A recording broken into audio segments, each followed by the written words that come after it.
বসিরহাটে হাসনাবাদে CPM এ ভাঙন, তৃণমূলে যোগ দিলেন শতাধিক সিপিএম কর্মী সমর্থক।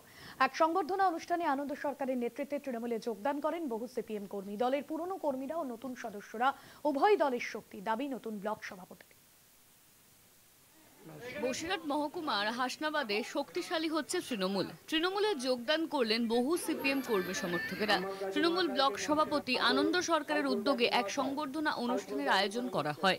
সেই অনুষ্ঠানে শতাধিক সিপিএম কর্মী সমর্থক আনুষ্ঠানিকভাবে তৃণমূল কংগ্রেসে যোগ দেন। আনন্দ সরকারের হাত থেকে তারা দলীয় পতাকা তুলে নেন। পাশাপাশি দীর্ঘদিন অভিমানে ঘরে বসে থাকা তৃণমূলের পুরনো কর্মীদের সঙ্গেও সৌহার্দ্য বিনিময় করেন সভাপতি।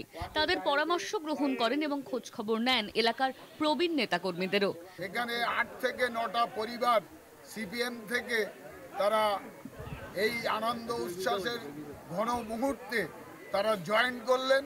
আমি তাদের সঙ্গে হাতে হাত মিলিয়ে হাতে ফ্ল্যাগ ধরিয়ে দিলাম।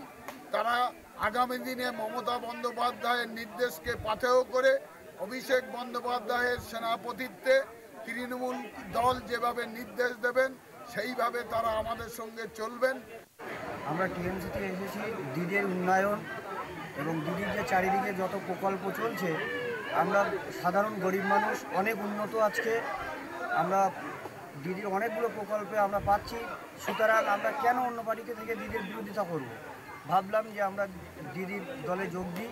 দল বদলে নতুন জোয়ার হাসনাবাদে 2026-এর বিধানসভা নির্বাচনের আগে এই যোগদান খুবই গুরুত্বপূর্ণ বলে মনে করছেন দলের একাংশ।